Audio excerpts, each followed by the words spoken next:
Another man who was murdered is Rabbi Tzvi Kogan. His body went missing on Thursday in Dubai. Finally, his body was located by intelligence and security authorities in the UAE.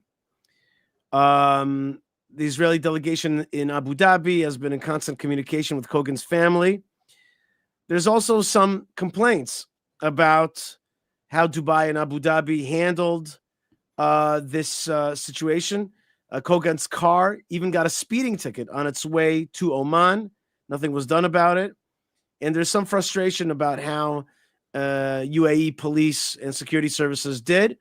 And it's definitely a very sore point for the UAE, which prides itself on security and certainly prides itself on defending Jews and other peoples in their land. Let's take a look at a short report that was prepared at I-24 about the murder of the Chabad Rabbi Tzvi Kogan. Emirates, ranked one of the safest countries in the world in 2024, is now grappling with the shocking murder of Rabbi Tzvi Kogan. The rabbi, a dual Israeli-Moldovan citizen, went missing for days before his body was discovered by Emirati authorities. Kogan was an emissary to Abu Dhabi's Chabad chapter, arriving in the UAE following the normalization of ties between Israel and the Gulf nation in 2020. He also ran a kosher grocery store in Dubai. Details of the murder remain unclear, but Israeli security sources suggest Kogan was being tracked by Iranian intelligence. Israel has condemned his murder as a, quote, despicable anti-Semitic act of terror, and vowed to bring the perpetrators to justice. I wish to express deep shock on my behalf, on behalf of all the cabinet members, on behalf of the citizens of Israel, and on behalf of the entire Jewish people, over the abduction and murder of Tzvi Kogan. Of blessed memory, may God avenge his blood. I greatly appreciate the cooperation with the United Arab Emirates in investigating this murder. We will strengthen our ties, particularly in the face of attempts by the axis of evil to harm our peaceful relations. Kogan's death has also brought back painful memories for his family. He was related to Rabbi Gavriel Holtzberg, who was killed alongside his wife in the 2008 Mumbai Chabad House terror attack. The UAE confirmed on Saturday the rabbi had been missing since Thursday, but refrained from mentioning Kogan's Israeli citizenship, instead identifying him as Moldovan. The UAE has maintained its ties with Israel throughout the war against Hamas in Gaza and remains a key partner under the Abraham Accords. But Rabbi Kogan's murder reminds of the ongoing risks for Israelis and Jews living abroad, even in countries with normalized relations. In response to the killing, Israel has reiterated a level 3 travel warning for the UAE, advising against non-essential travel. All right, so thank you, I-24, for that. Malkah, being a Chabad rabbi out there is really representing the Jewish people very overtly in their dress, in their look, in everything that they do.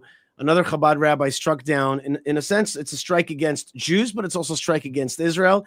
It's a strike also against normalization with the UAE. It's Iran's classic type action where they attack Jews abroad, like they did in the Amiyah bombing in Buenos Aires. And they are back to their old tricks. If they can't shoot rockets at Israel, they're going to pick out prominent Israelis and Jews. Rabbi Kogan was also an Israeli soldier. I don't think the report said that. I don't think they mentioned it, but he was in the Givati Brigade. And so, we're back to that time where Jews are being hunted. We had, recently we had the whole story in Amsterdam. Now UAE, the world doesn't feel so safe for Jews. What do you think? Yeah, the world doesn't feel so safe for Jews right now. And this is only further evidence which helps us with a very important piece of clarity, Yishai, which is that the Iranian mullahs are an enemy of peace. This act of murdering a Jewish person way far away in another country, a person who's not engaged in any kind of warfare, who is living in the UAE in order to provide Jewish and kosher services there, who has been accepted by the government of the UAE as a chaplain there for the Jews. And the Iranians come in and kidnap this guy and murder him. Here in Israel, we're dealing with Iran and their payments to Hamas.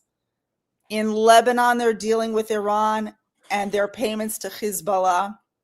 Now in the UAE, they're dealing with Iran and their, mercenaries.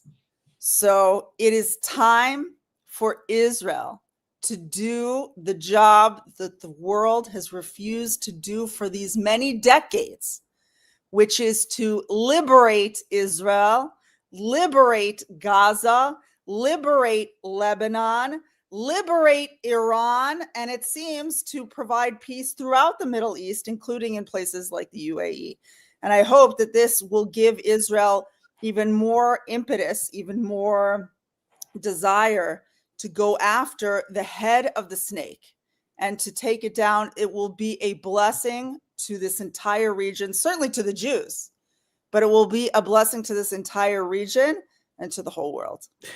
Absolutely. You're absolutely right. Last week's show, we called it Liberation Nation.